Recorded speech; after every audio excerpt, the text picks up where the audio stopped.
bahagi ng mahigpit na pagpapatupad sa COMELEC gun ban. At mula po kahapon, 48 tao na ang naaresto dahil sa paglabag dito. Nagpapatrol gas sa Belgas. Mahigit 3,000 checkpoints ang itinalaga ng PNP sa buong Pilipinas sa pagsisimula ng election period at pagpapatupad ng COMELEC gun ban. Aarestuhin, kakasuhan at maaring makulong ng 1 hanggang 6 na taon ang sinumang sundalo, pulis, empleyado ng gobyerno at maging sibilyan na lalabag dito. Sa record ng PNP mula kahapon, 48 na ang naaresto at nakasuhan sa paglabag sa gun ban.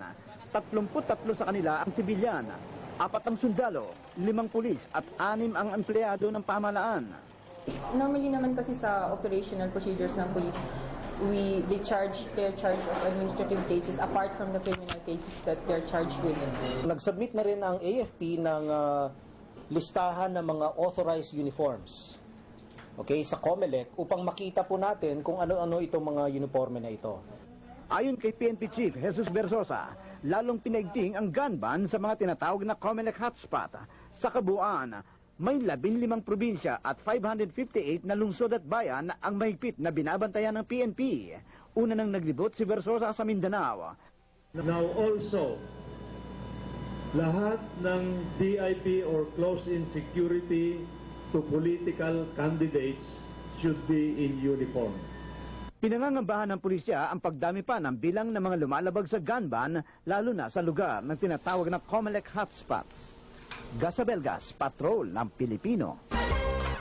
Sa harap naman ng pagpapatupad ngayon ng gun ban at pagtatalaga ng mga checkpoints, nagbabala ang CHR laban sa mga magsasamantala dito. Nagpapatrol Zian Ambrosio. 70 checkpoints na ang tinalaga ng PNP sa National Capital Region. Alas 10 ng gabi hanggang alas 4 ng madaling araw ay sinasagawa nilang operasyon. Sa umaga, nagkakaroon lang ng checkpoint kung may nag-alarma sa kanila. Ayon sa NCRPO, mas madali kasi mahuli ang may bitbit na baril kung maliwanag. Bukod pa sa dahilang nakakaantala ito ng trapiko. Isa ang motorista si Hernan Perez sa mga naunang nahulihan ng baril mula na ipatupad ang gun ban kahapon. Businessman po ako. May negosyo po ako sa gabi. Pero alam niyo po yung gun ban? Nakalimutan ko po kasi naggaling po ako sa Quiapo eh. Ayon sa PNP, karaniwang palusot lang daw ito naman nahuhuli. Kaya't inulit ng COMELEC, bawal magdala ng baril ang sinuman, kabilang ang mga di-uniformadong pulis, militar o maging mga government employee. Kasama sa mga pinagbabawal ang mga airsoft gun o mga replika ng baril gaya nito. Dahil bukod sa paglabag sa total gun ban, pwede daw ito gamitin sa pang-hold up. Kaya nakikiusap naman ang PNP na iwan na lang nila sa mga game site at huwag bitbitin kung saan-saan. Ang mga pulis naman na naka-assign sa mga checkpoint, dapat ay naka-uniforme. Kailangan ay may nakalagay na signage o nakasulat na COMELEC checkpoint at pangalan ng opisyal na naka-assign dito. Makikiusap ang PNP sa motorista na ibaba ang bintana at buksan ang ilaw ng sasakyan. Hindi kailangan pababain ng motorista, pero na lang kung may nakitang kahina-hinalang bagay tulad ng droga at patalin. Alam na nga nila nag-inspect pagkatapos pero yung para bang meron ka pang itinatago. Yun yung mga tinatawag natin, mga kahina-hinala na pagkilos ng mga tao sa loob. Babala naman ng Commission on Human Rights, huwag samantalahin ng mga otoridad ang gun ban. Sa mga checkpoints, hindi pwedeng maging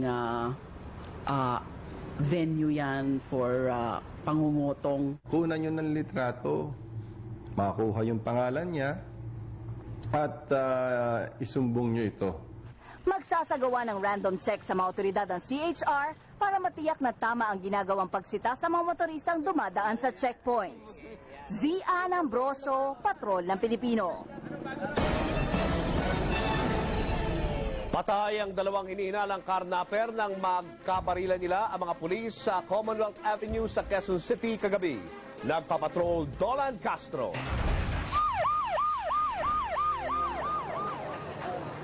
Bulagta sa mga tama ng bala ang 2 lalaking ito matapos muna makipagpalitan ng putok ng baril sa mga operatiba ng Quezon City Police Anti-Carnapping Unit.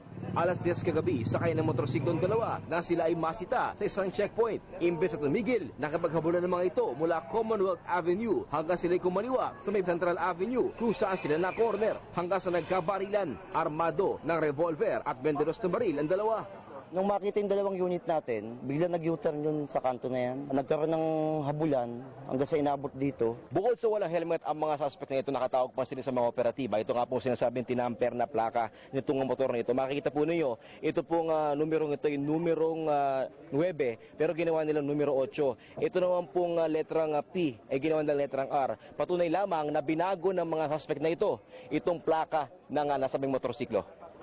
Nang siyasatin naman ng mga operatiba, natunto na sa isang boss Ivan Obogne na taga-Kulyap nakapangalan ang motor.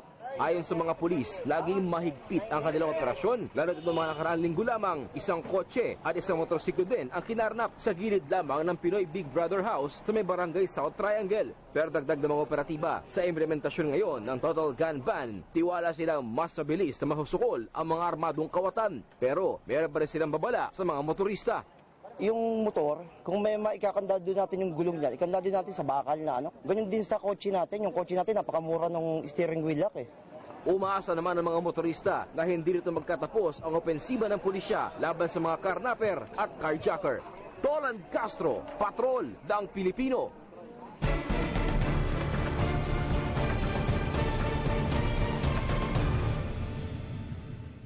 Itutuloy muli bukas ang retrieval operation para sa mga nawawalang pasahero ng MV Catalin B.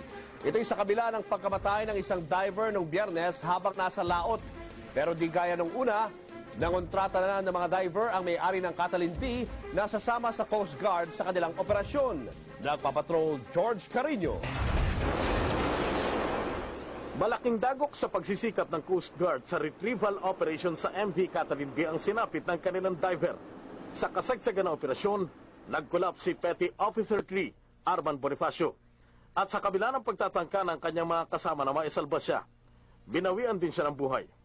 Hinala nila maaring may dinaramdam na ang diver at hindi na lang ito nabanggit sa kanila. At bago pala ang insidente, nangako pa raw si Bonifacio sa kanyang misis na ito na ang huli niyang pag-dive at plano na ngang magretiro. Yung misis nga niya, nung nakausap ko, sabi nga, ayaw na sana niya pa-diving yung asawa niya. Pero ang sagot lang sa kanya, trabaho ko to. So, malay natin, sabi nga, baka yun ang araw, after that, mag-transfer na siya. He's planning to retire, actually. Pararangalan ng Coast Guard si Bonifacio at sasagutin ang edukasyon ng naulilang anak. Muling itutuloy bukas ang paghahanap sa mga nawawalang pasahero ng Catalin B. Aalalayan ng Coast Guard para rito ang mga taga-Philippine Technical Divers. Samantala natuklas ang buhay pala at hindi naman kabilang sa lumubog na MV Baleno 9 sina Annabel at 4 na buwang na anak niyang si Jocelyn. 2 sila sa mga pangalang nakalista sa mga nawawalang pasahero ng barko. Papunta sana kami doon, pakakasas ko nga yung pangalan ko. Nakikita ko doon sa TV, nandun ako pati anak ko eh.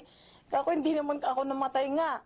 Pakaskas natin doon sa Coast Guard, sabi kong ganun. Sa ngayon, 46 pang pasahero ng MV Baleno 9 ang hindi pa rin natatagpuan. George Carino, Patrol ng Pilipino.